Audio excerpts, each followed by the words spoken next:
Joining us now is the chair of the College Football Playoff Selection Committee, Boo Corrigan.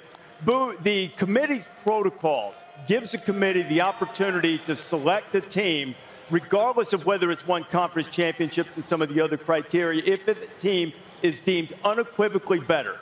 As we go into this final Saturday, has Georgia or anyone else been positioned as unequivocally better than anyone else? You know what, Reese, we're looking forward to watching the games today. I mean, what a great night it was last night, right? Two great games. To see the way that the Oregon-Washington game played out. I mean, holy cow, what a great day for college football. We look forward to another one today. And just for the record, I've had plenty of sleepless nights before we got to this point. So can I take that as a no? That Georgia has not been deemed unequivocally better, so the Bulldogs need to win today? We look forward to watching the games like everyone else, and see where everything comes out. So how would the committee view what's the importance of being undefeated as opposed to perhaps, say, having a loss but being stronger in some other metrics? Yeah, I mean, being undefeated, winning your games, winning a conference championship, strength of schedule, where you've played your games, all of those things are going to be factored in to what we're doing. And you can look at it and see where we are. But, there's a chance of chaos, I guess is the word, that people are rooting for. We're just rooting for great games. I mean, great teams, great fan bases, coaches, everyone out there just balling and, see where it ends up. We look forward to talking to you on Sunday, Boo, and then I'm going to expect you to tell me if somebody was unequivocally better at that point. And you'll have every data point by then. You'll have every data point by then, and you can make the statement. Hey, Boo, thanks a lot. Always a pleasure, my friend. That's Boo Corrigan, who is Get it right, Boo. No winning in that situation. We're here at the DoorDash dashboard, and I don't blame him for not answering, but you have to ask the question because here are the scenarios right now with Georgia #1, two-time reigning national champion, and yet because of everything behind them, there's a scenario where maybe it doesn't work out. But here's the linchpin right here. If Florida State wins, should they be in? Des, what do you have on that? Well, I think if Florida State wins, they should be in. You know why? Because why? one thing that we always talked about was, oh, jeez. Well, you guys take care of your business today. You'll be okay. One thing we always talked about, guys, was like teams taking the risk. Non-conference schedule, playing somebody that's not a directional school. Should be applauded. Exactly. Yep. And they played LSU, a very strong SEC team, and they won. I think they should be rewarded and applauded for that. So, yeah, if they run the table, win the championship, and then you look at their non-conference schedule, they took that risk. They beat LSU. That's one, as you look at these teams and these clusters, that's one of the things that they look at is the willingness to see a team play, a non-conference opponent. Exactly. Conference championships, another thing. Yep. I think the big thing all of us hope for is at the end of the day, how you evaluate this, there's a best versus most deserving debate. My thing always has been, because I've been very clear with Bill Hancock at our ESPN seminar discussion since all the way back in 2014, I've always challenged him in front of everybody, is it the best or is it the most deserving? Because that's very different. Florida State is a deserving team going through what they've been through, and if they win. That's because they're maybe playing with their third-string quarterback. Yep. But are they deserving or are they best? If they're the best, they're one of the top four, no problem. I don't want to hear undefeated. And I don't want to hear they deserve. If you still say with a backup quarterback that they are one of the best, then I'm cool with it. I don't care about deserve at that point. But I think if you take that 12-0 or 13-0 away and you just have watched him play, if you say, yeah, they're one of the best, then I got no problem with that. So what does that mean, though? What does one of the best teams mean to you? Because you prove it on the field is what everybody says, and then there's only 4 spots, subjective, and there's a Power 5 conference. I think the way that I've kind of stumbled into my decision making here is if you look at the Power 5 conferences, the 2 weak ones, I think, out of the 5, would be the ACC and the Big 12 this year. Okay. Now, with that being said, if Alabama beats Georgia, is Georgia supposed to be in because of the whole thing? I mean, that is a whole nother chaotic combo. Absolutely. That Boo Corrigan, who gives no answers, is certainly going to have to find one But tomorrow. could you argue that if Georgia loses a hard-fought game today, are they still one of the best 4 teams? Because the penalty should be, if it's, that's when you get into the better discussion. Because clearly, I don't care what happens today, they're one of the best.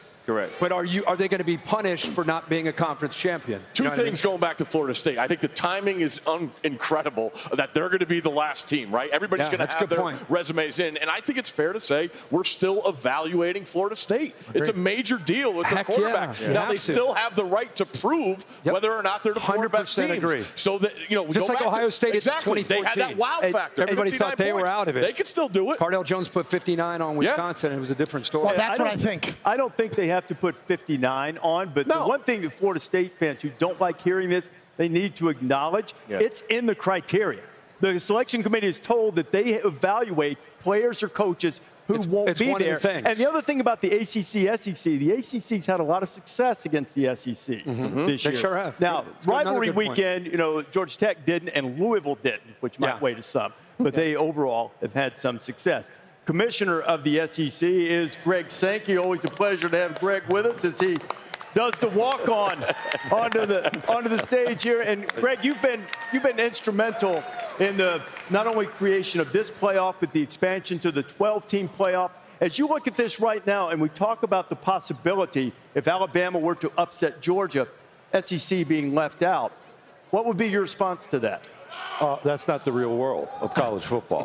What do you mean by that? Well, let's go back to like Sesame Street. So we're really basic. One of these things is not like the other, and that's the Southeastern Conference. So we have 5 of the top 15. We have 5 of the top 15. We actually don't send signs to other people's events, but that's cool too. We have 5 of the top 15, so a third. And our teams are playing everyone in the conference. They're all attached. They have to overcome a lot of adversity, intense environments. They're going to be close games. But the reality is there's been no one that's experienced the success in the postseason, the college football playoff that we have. So when you put us up actually against the teams rather than in committee rooms, we stand alone. And we stand alone this year regardless of today's outcomes. I think the opportunity in front of the committee is to acknowledge that there could be, depending on the outcome, 2 of the best 4 teams from the SEC. How have you looked at these first 9 years, that fine line between deserving and best? What's your take on that? And not just looking at it through your lens, but just in general for the totality of the sport. Well, the big picture, you look at what do those terms really mean? Like I'm asked about fairness all the time. So you try to define those. And the committee has done that over time. It's not a year-to-year analysis. So 4 best teams, what are the 4 teams that actually represent the teams that deserve, at the end of the season, the opportunity based on everything that's happened? The roster, the people involved, the schedule, the wins, the nature of those wins, the losses, if there are any. You just said something that's real. The criteria is not to put the undefeated teams in the 14 playoff. No. If we did that, we'd have FCS teams in the Liberty's had a good run this year. Yeah, absolutely. Fantastic. And so you have to look deeply. And I think the committee has to consider big picture issues like the Texas and Alabama game. That was a huge night. Pat and I got to spend some time beside each other on the sideline. Great time with you. Memorable. Yeah, it was. Should that game be scheduled? Take that game off Alabama's schedule. What does this look like right now? They'd be undefeated. So you can't you have to reward people for winning those games, absolutely. You just can't ultimately penalize them. It's not a 1-week analysis. It's a full season analysis. And that starts to inform best and deserving. If you were Boo Corrigan, the chairman of the selection committee, what changes would you make? Well, I think the committee has shown over time a willingness to go on a week-to-week basis to look at what's happening. It strikes me that there's been less of that this year, but that's in the committee room. That's based on results, and that's based on the number of undefeated teams, which creates the stress point this year, unlike any others. I would just suggest, and I have enough confidence in the committee to do this, let's go back to the basics of what is it that we're supposed to do. Okay. Go back to those criteria. Go back and look big picture. And again, I would make the case that one of these conferences is not like the others from the standpoint of competitiveness, intensity, the level of football that's played, and that's shown itself year over year over year over year. And that's not unique this year. We'll certainly have some debates starting next year about the 12-team playoff, but they'll be different kinds. So why is the 12-team bracket good for college football at this point in time in history?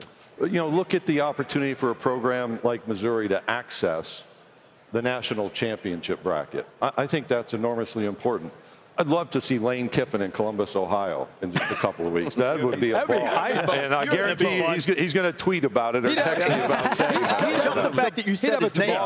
Penn State, Texas. I mean, you'd have look at that. You'd have 4 SEC teams in the opening round based on next year's configuration and one waiting to see what happens. And then look how it plays out.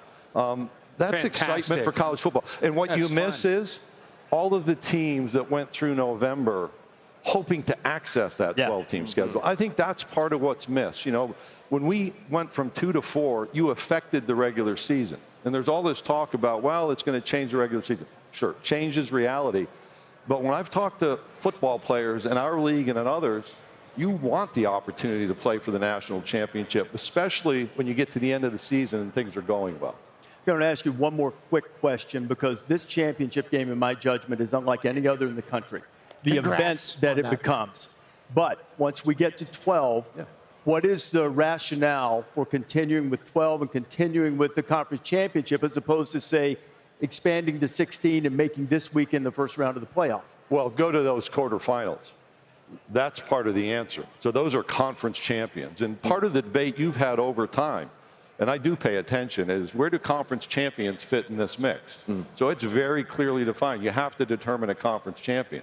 You want to determine that on paper, or do you want a chance to be in a place like Mercedes-Benz Stadium in Atlanta with the greatest fans in college football and figure out who your conference champion are? And you know what else? The get-in price for this game is more than the get-in price for all of the other conference championship games today combined. One of these things is not like the other. I once heard someone say it just means more. Absolutely. Greg, thanks a lot for being with us. It's Greg Sankey.